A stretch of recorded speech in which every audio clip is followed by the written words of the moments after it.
It's at genuine.com. Tonight on Talking Politics, if Governor Maura Healey's tax cuts backfired, that's the argument coming from some on the left as Healey makes hundreds of millions of dollars in mid-year budget cuts just a few months after she signed off on the state's first tax breaks in 2 decades. But not everyone agrees with that analysis. First, though, should January 6th disqualify Donald Trump from running again for president? A group of voters are hoping to make Massachusetts the latest state to kick Trump off the primary election ballot. They're suing to make it happen, citing the Capitol riot and a section of the 14th Amendment which bans insurrectionists from holding office. I'm joined now by one of the attorneys behind that suit, Shannon Liss-Riordan, and by Austin Sarat. He's a legal scholar, professor, and chair of the political science department at Amherst College. Thank you both for being here.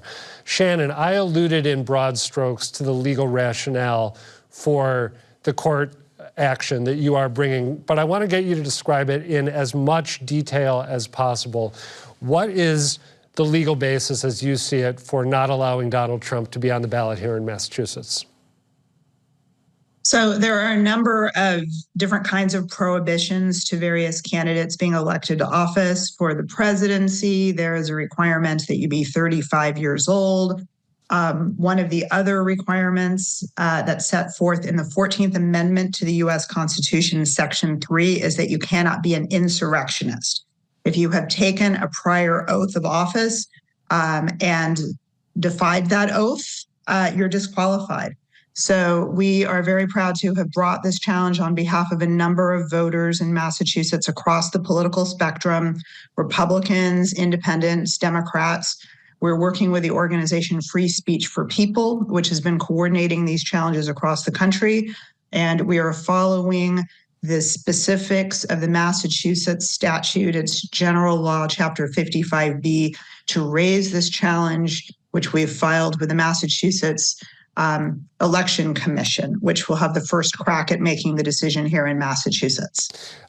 You mentioned other challenges that are similar occurring around the country. I want to pull up a graphic that was put together by the news service Axios. In this graphic, we have states that have said President Trump actually cannot be on the ballot. That's pending appeal. Maine and Colorado, they're in orange. But all those blue states are states where comparable challenges have been brought and dismissed. And Shannon, I want to ask you before we get to you, Austin Sarat, if the legal rationale, constitutionally speaking, is as clear as you paint it to be, if it's a black and white issue, why are so many of these challenges not succeeding in other states? Well, yes, we do think the legal issue under the Constitution is clear. The challenges that have not succeeded in other states have been on procedural grounds. For example, there is a long shot Republican contender who has been filing a number of these challenges around the country. His challenges have been knocked out based on standing, that he doesn't have standing to bring such a claim. There are other procedural issues that have been used to reject the challenge. For example, that it can, in certain states, it can only be made before the general election rather than the primary. That's not the case in Massachusetts. So the 2 states where there has actually been a substantive final finding on this are Colorado and Maine, which correctly held that the 14th Amendment applies and that Trump is disqualified. Austin Sarat, do you believe that the implications of the 14th Amendment for President Trump and ballot access are as straightforward as Shannon Liss-Riordan thinks they are?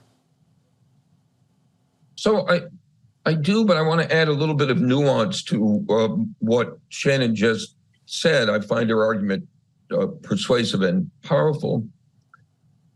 Legal issues of the kind that we are dealing with are seldom simply black and white. After all, in Colorado, the decision was made by 7 members of the Supreme Court, and it was decided 4-3.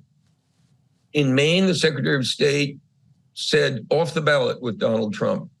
In California, the Secretary of State, looking at the same set of facts, different law, said no, he would remain on the California ballot.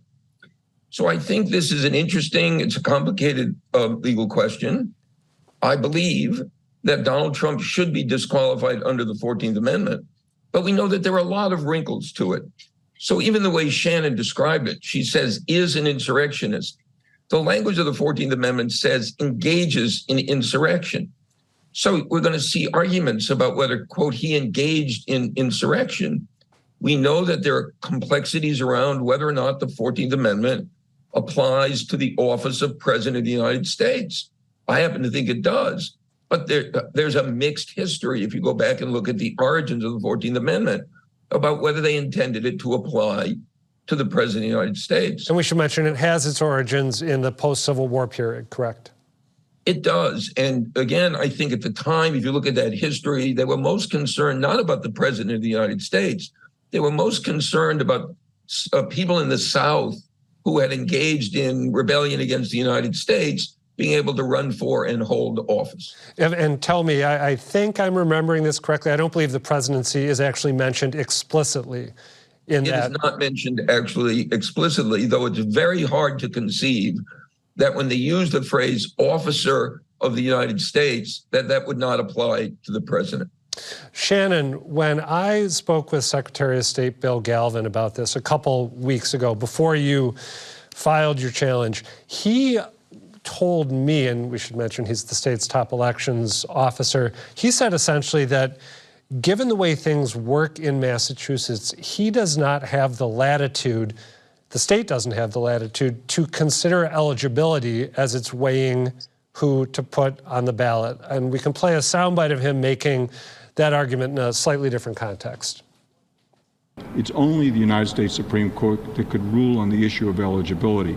I think there's been a lot of confusion between the ballot access issue and the issue of eligibility. If, in fact, the Democratic Party had chosen to include, for instance, either Barack Obama or Bill Clinton amongst their candidates, I would put them on the ballot because I'd be required to. Shannon, how do you respond to that objection from Secretary Galvin? Well, it frankly just really doesn't make a lot of sense. The role of the Secretary of State and the ballot commission is to make sure that the candidates on the ballot are people who are eligible to serve in that office. It makes no sense to have someone on the ballot who could not take office if they were elected. So, for example, there are plenty of Democrats who I'm sure would love to see Barack Obama run again. He's not eligible to run for the presidency again because he has already served 2 terms. It makes no sense to say that, well, we'll see, we'll put them on the ballot, we'll see what happens. If they're not eligible to serve, then we'll deal with that later. So what does that mean? Next January 6th, we're going to have elected someone who's ineligible to serve. What do? Hold a new election? That's just absurd. So I disagree with Secretary Galvin that this is a question about who can serve rather than who can be on the ballot. And also, it is the duty of the designated state officials under state law to implement our state election laws, but they have to be in accordance with the highest law of our land, which is the U.S. Constitution. The U.S. Constitution takes precedence over state laws, and if someone is disqualified from office by the federal Constitution, then state officials responsible for ensuring proper ballot access are beholden to that higher law.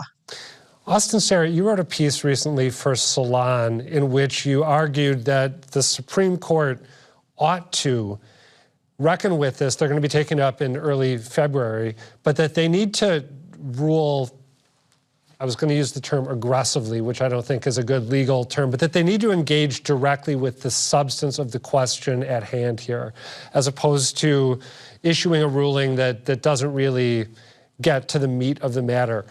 How concerned are you that they're going to do the latter, that they'll find a way to not entirely say whether the president is eligible, or forgive me, the former president is or is not eligible? I'm very concerned. If I was on the United States Supreme Court and worried about the legitimacy of the institution of the United States Supreme Court, I think I'd be looking for a procedural off-ramp. I'd be looking to say something that avoided the major issues. Congress needs to make a determination, or the president is not covered under the language of officer of the United States. But I think that would be a dreadful mistake for them to do so. And while I have a clear view about what I think the right answer is in the case, I think that Donald Trump should be disqualified under Section 3 of the 14th Amendment.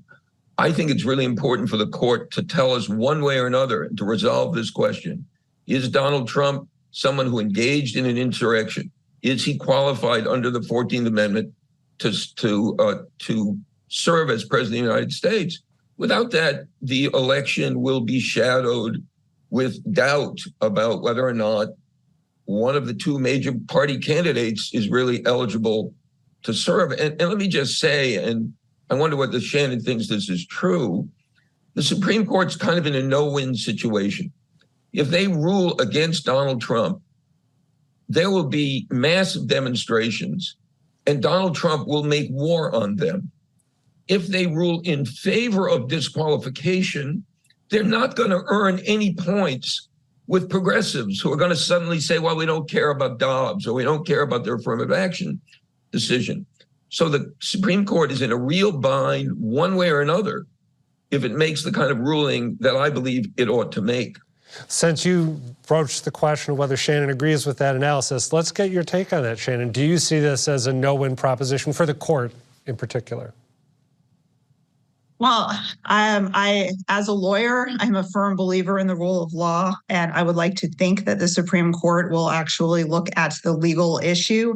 There are a number of good textualists on the Supreme Court, and if they abide by their textualist background and leanings, they should apply this constitutional amendment as written and as it was intended to disqualify him. So I'm not so concerned about their political calculus. I will say that the court is obviously in a lot of jeopardy right now. There have been real attacks on its integrity. Serious concerns have been raised about the court's integrity. I think that this would be a welcome opportunity for the court to do the right thing and apply the law as written and be the proper neutral umpires they should be and call it like they see it. So I think that is all we can hope for. We were pleased to see that the Supreme Court agreed to take this case. I agree with Professor that this is an extremely important case. I would like to see the Supreme Court address the issue head on. We are continuing with our challenge here in Massachusetts because under the law, there's a particular timing framework we have to abide by. The commission has to, well, they can't start considering the challenge or hold a hearing until January 22nd, but they must decide on our objection by 5 p.m. January 29th. That is before the Supreme Court will be hearing arguments here. So we need to push forward with this. And we don't know what the Supreme Court is going to do. We hope that they'll address the issue head on. And this is the only way that we could get, if we're successful, get a ruling that will apply across the country that would keep Trump off the ballot, period, in this upcoming election. But we don't know. As a professor said, they could very well decide on narrow procedural grounds, something that happened in the Colorado case that ducks the bigger issue. But the fact that they took the case gives us some hope that they did it quickly and they recognize it's an important issue where they need to get to the merits quickly. I'd like to get each of you, just briefly, we've got about a minute left, to weigh in on one of the objections that has been brought up repeatedly in response to these challenges. Basically the idea that it's not a question for the courts to decide, it's a question for voters to decide. The Massachusetts Republican Party is among the voices making this argument. They tweeted after you filed your challenge, Shannon Liss-Riordan, the Mass Republican Party opposes this latest effort to remove Donald Trump from the ballot in Massachusetts through administrative fiat. We believe that disqualification of a presidential candidate through legal maneuvering sets a dangerous precedent for democracy. Democracy demands that voters be the ultimate arbiter for suitability for office. Shannon, briefly, and then Austin, briefly. What's your response? My response is this is a legal issue. This is not a political issue. Just like someone who's 34 years old is not eligible to serve as president, this is a legal issue, and that's what we have courts to decide the legal issue. So it wouldn't make any sense to say, well, let's see if the voters want to put this 34-year-old on the ballot. It's just not a legal qualification. Okay, Austin Sarat, you get the last word here. Well, I'm a college professor. I love having the last word. I fully agree. And what I would say is simply what the Republican Party wants us to believe is that democracy is a free-for-all. It is not. It's a political system set up with certain rules and norms. And for democracy to work, we have to be committed to respecting those rules and those norms. All right, Shannon Liss-Riordan, Austin Sarat, thank you both for talking this very complicated and important issue through. Thanks for having us. Thank you for having me. Next up, first came the tax cuts, then came the budget crunch. Now Governor Maura Healey has to cut state spending to make up for it. Just a few months after Healey signed the first big tax break package Massachusetts has seen in 2 decades, state revenue is coming up short. Projections put the state in the red by as much as $1 billion. To close part of that gap, the governor's announced $375 million in budget cuts, and critics on the left and the right are saying they raised questions about other choices that are being made on Beacon Hill.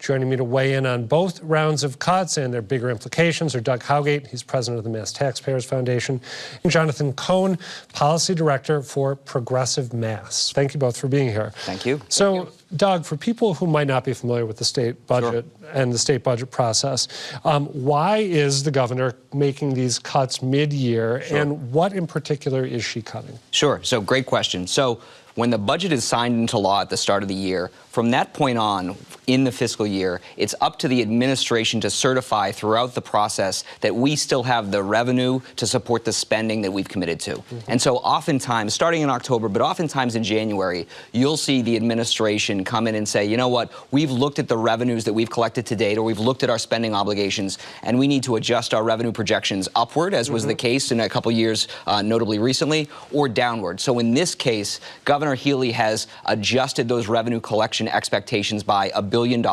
and then under law, she basically has to balance the budget, right, to make sure that we continue to have a balanced budget for fiscal year 2024, which is the fiscal year we're in right now. Okay, what, briefly, and then we'll get you in here, Jonathan, I promise, what is she cutting? Yeah, so $1 billion revenue downgrade, right? And what the administration has put out there is about $675 million of other revenues that they think can close 2/3 of that gap. And then there's about $375 million of spending reductions. What I think is really important for folks to know, though, is the spending reduction is not the same as a programmatic cut. What do I mean by that? So as you look at what she has done, there's kind of a few areas of focus.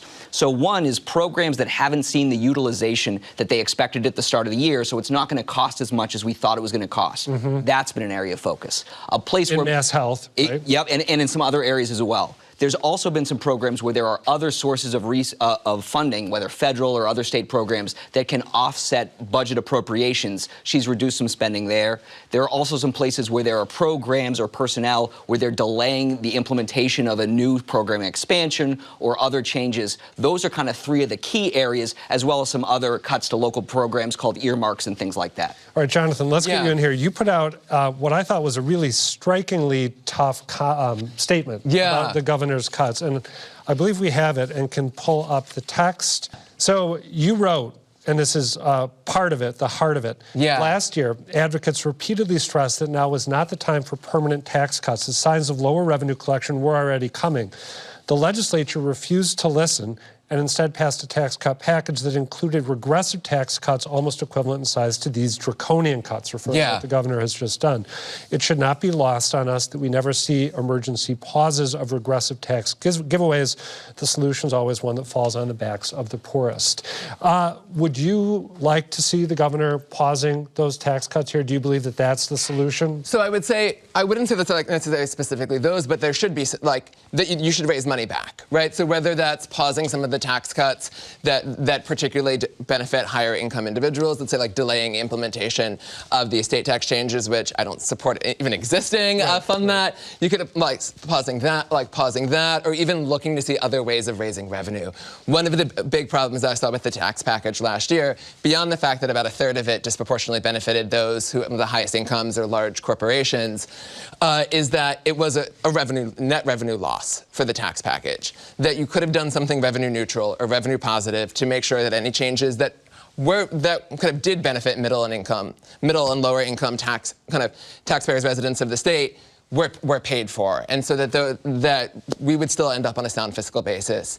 That one thing that I think of with this is that There was a study like only a few years ago that we spend about $1 billion each year in various tax incentives to specific industries.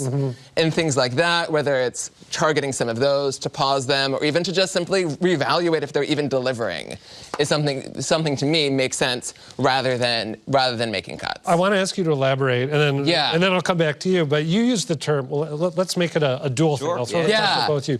You use the term, Jonathan, draconian to describe the cuts. The description that you offered didn't sound draconian at all. So let's try to hash out. What do you see that merits the use of that adjective? So the parts that I would target the most are the things that are delays of program expansion, which Doug had noted, that particularly because the people who benefit from those are people who have the least. So one of the things that got cut there was expansions of welfare benefits for for the neediest families in the state. And when you have individuals who have very little to begin with, and they're seeing a loss in state support at the same time that the state thinks it's okay to give a $99,600 tax cut to a multi-million-dollar estate, to me that seems like kind of a misalignment of basic priorities. That in some other programs where it's just like less... I was going to say, just give me one more, and then we'll get back in here. Is what I often think of when it comes to, let's say, things aren't being utilized to the extent predicted. To me, it's not clear that the state is even doing the outreach necessary to reach the full utilization. Since there are many people who don't even know that they have access to programs, and I always like to look at spending from the perspective of of our needs being met. That's a good point. It's not necessarily a perfect system with everyone fully informed. Okay, what do you say in response to Jonathan's objection? Sure. So a couple things. So one, I think it's important for folks to know the fiscal year 2024 budget, so the fiscal year we're in, spending grew year over year by 7% in the budget that Governor Reilly signed. With these 9C reductions, they're called, spending will grow at more than 6%. Historically speaking, that's a very high rate of spending growth. So for example, in the 3 years prior to the pandemic, average annual spending growth was 2.9%, right? Now you could argue whether 2.9% is right or wrong, but 7% this year, 8% last year, those are historically high levels of spending growth. Now they did a lot of things, right? They included universal school meals, implementation of the Student Opportunity Act. So I think you continue to see a budget this year that has huge expansions in areas like housing, K-12, early education. And two other things I would just note quickly. So in terms of the benefit pause on welfare families, I think one of the things that is so challenging about balancing the budget, about achieving our fiscal goals, whether it's now and going forward, is how you manage all these priorities, right? And we've seen 3 consecutive years of benefit increases for welfare families, which I think the Reilly administration, House and Senate, are understandably very proud of, right? Those benefits have grown by about 33%. I think the challenge the Reilly administration had was we're about to kick off the FY25 budget planning process. This benefit increase was going to go into effect in April, and so the cost this year also has a large cost next year unless you're going to start the new benefit and then cut it back again. And so I think one of the things you're seeing in terms of the plan as well is pressing pause on some of those things as we start our budget development process for next year as well. And then one thing I would just say very quickly, and then happy to get to the discussion, is on the tax front, I think that where we think it's critically important and why we think the tax package that was signed into law in October is so important is we need to manage our finances now, make critical investments in whether it's our labor force, housing system, K-12 system. We also need to think about some of the challenges Massachusetts has. And as you mentioned, the first major tax changes in 20 years, I think reflective of a lot of elements of the tax code that really haven't had the adjustments they've needed as we've seen major changes to our economy and the economy that our residents are living in. Jonathan, I'm wondering, Doug mentioned that they're going to be getting ready to do the next budget cycle.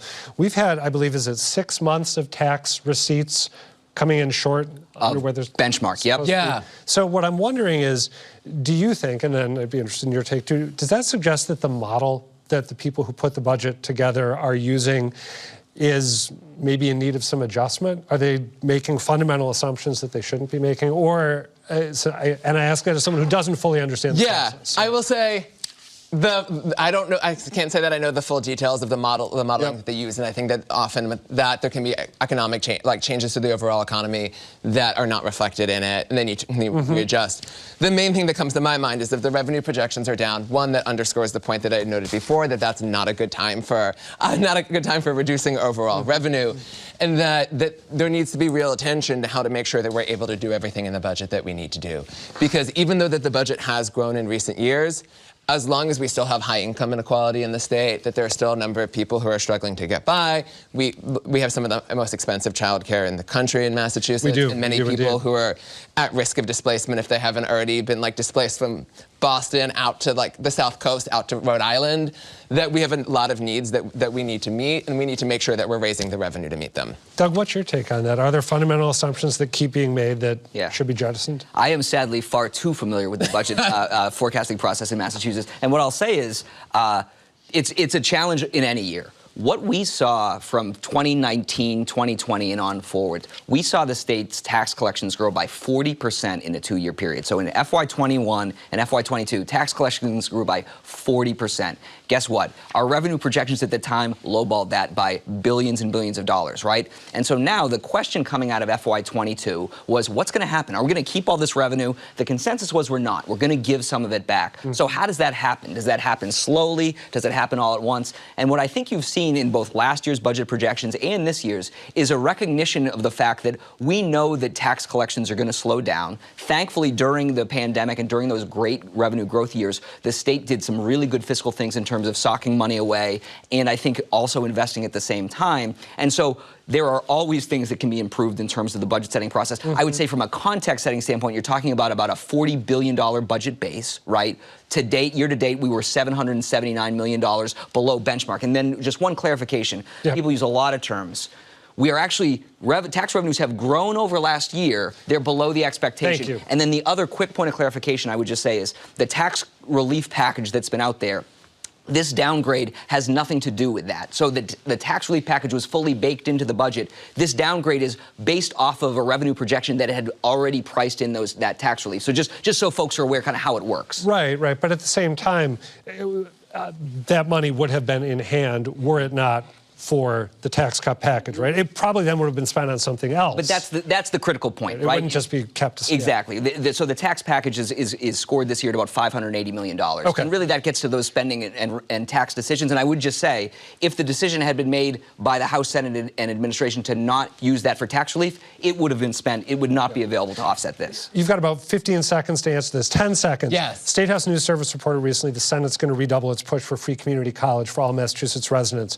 Is this diminishment in projected revenues, the fact that they're not coming in, should it make the legislature hold off on new programs like that, do you think, for the next few months? I think free community college is an important thing to do. They don't ask for new revenue when they want to cut taxes, so I don't think that they should suddenly use that as their reason to not make important expansions. Okay, fair enough. Jonathan Cohn, Doug Howgate, thank you both. Appreciate it. That's going to do it for tonight, but do come back next week and let us know what you think. The email's talkingpolitics@wgbh.org. The website's gbhnews.org/talkingpolitics. And while you're at it, sign up for our politics newsletter. For now, thanks for watching and good night.